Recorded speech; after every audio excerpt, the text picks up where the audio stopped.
Hey guys, what's good? This is Andre and today we're gonna have a look at, wow, NatGas. We're gonna have a look at US oil. How did yesterday go, guys? That was freaking amazing.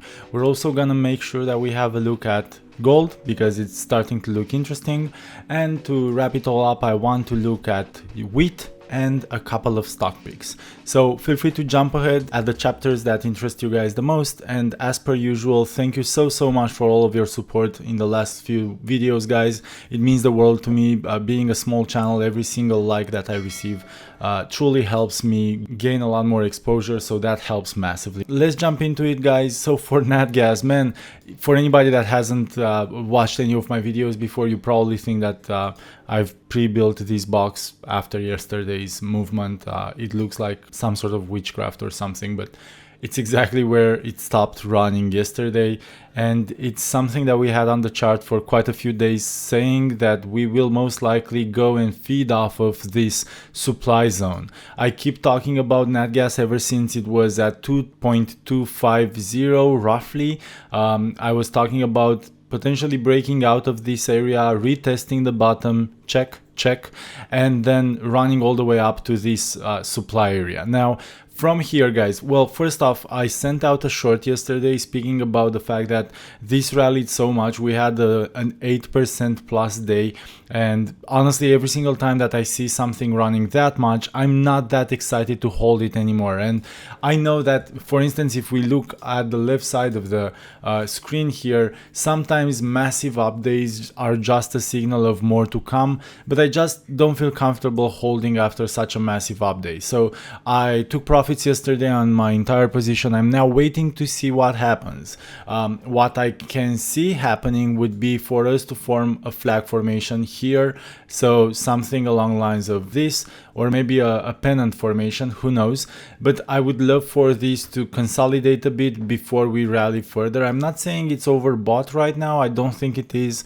I just don't feel comfortable holding something after it's ran 8% in a single day. Now, that's kind of my analysis with NatGas.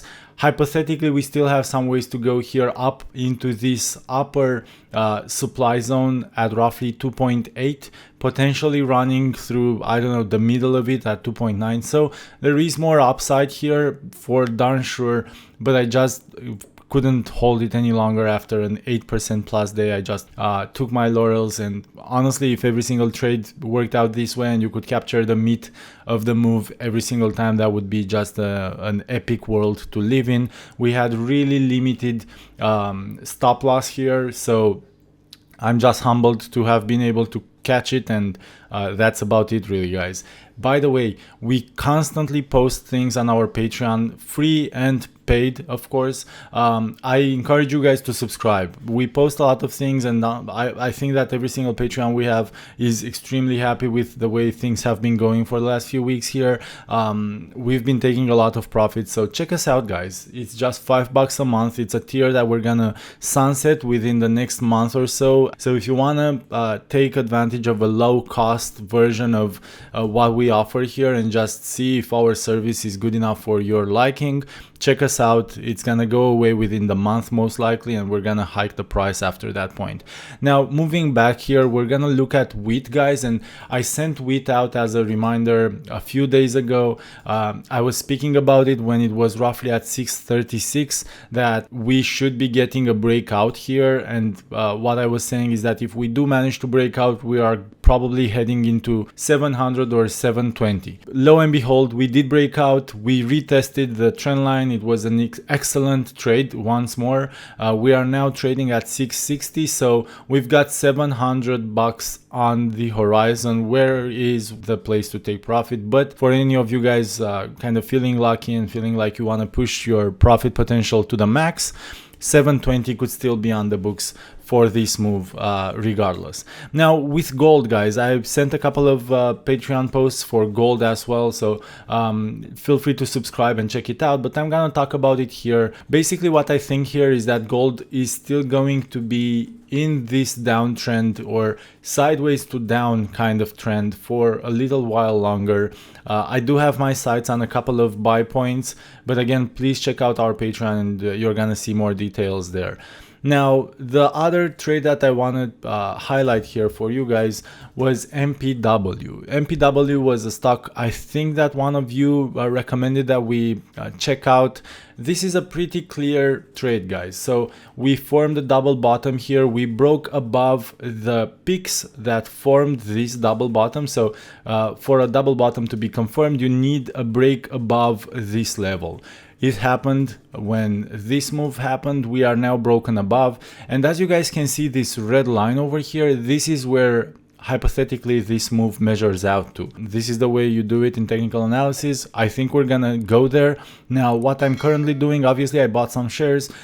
You can also try to sell puts on this position as well. I was actually going to post something about that on Patreon today, about the idea of selling puts and what that could look like and what kind of scenario it would put you in.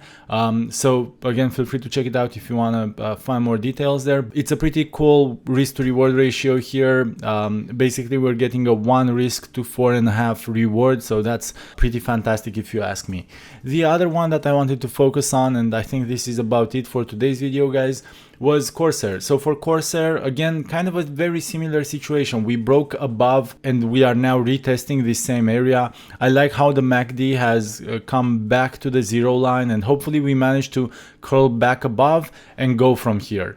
Maybe this was a false breakdown. So it did break down. I was in the trade. It didn't trigger the stop loss and I'm still in it. It came very, very close to triggering it though. So I think I'm even gonna move the stop loss a little bit further down just to make sure, probably in the 17.95-ish range, give or take, because we have really big upside here anyway. We have upside of roughly $4.50 per share. So there's a lot of bucks to be made here if this trade does pan out, and if not, the risk isn't that big at roughly 65 cents a share. That's all for today, guys. Please remember to like and subscribe if you enjoy the content. Check us out on Patreon. We've got a limited time tier for just $5. It's gonna become $15 within a month or so, and I really appreciate your time, guys. Take care. Have a fantastic day.